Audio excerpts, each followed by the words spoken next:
spiritual food for thought.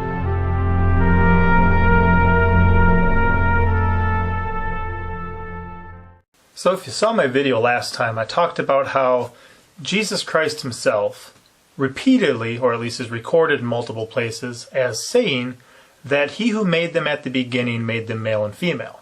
In doing so, it's my belief that he is saying that mankind has been on the earth since the beginning.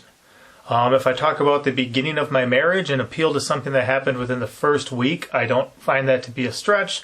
Therefore, if God began creating the world on day 1 and made mankind on day 6, I don't think that's a stretch for Jesus Christ to say that man was made at the beginning. However, I do believe that he would be a liar if the beginning of the world was millions or billions of years before that. Another thing we have to think of is just something that simply comes up right here at the end of Genesis 1, beginning of Genesis 2. I'm going to read it for you, and then I'm going to explain to you a little bit about it. And God saw everything that he had made, and behold, it was very good. And the evening and the morning were the 6th day. Thus the heavens and the earth were finished, and all the host of them. So it says that at the end of the 6th day, he saw everything that he had made. So everything that God made was made from that 6th day and prior, right?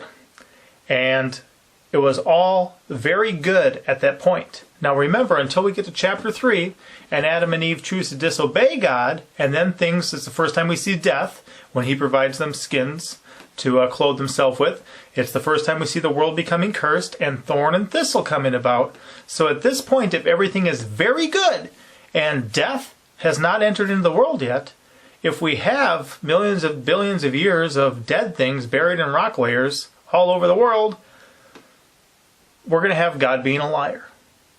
Okay? Nothing died prior to this. It was barely alive. I mean, the plants were only alive since day 3, and the animals, air and sea, were only alive since day 5, and the land creatures were created on day 6. So nothing had died by this point. Things had been alive for a couple days. So therefore, if we're going to believe in millions and billions of years and that their rock layers, the fossils, are a record of that, then we've got a problem here, which is why many people reject Christianity.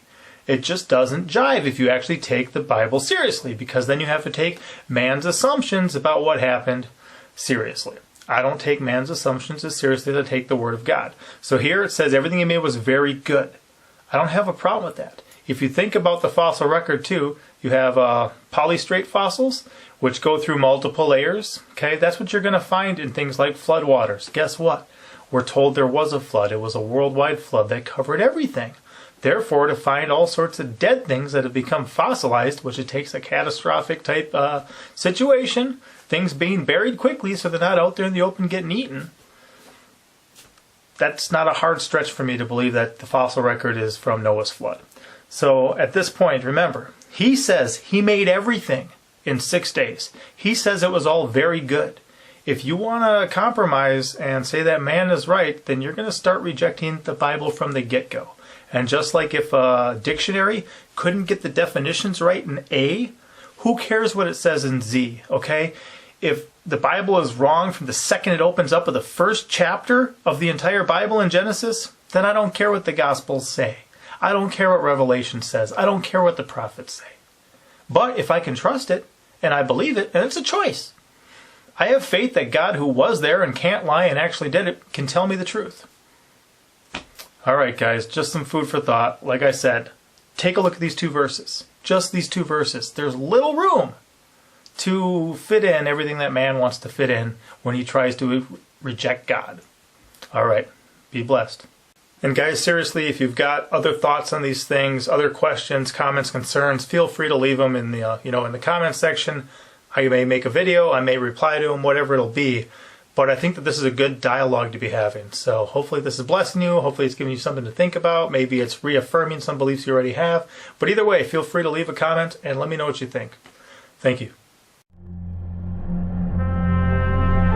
Thank you for watching. Don't forget to like, comment, and subscribe.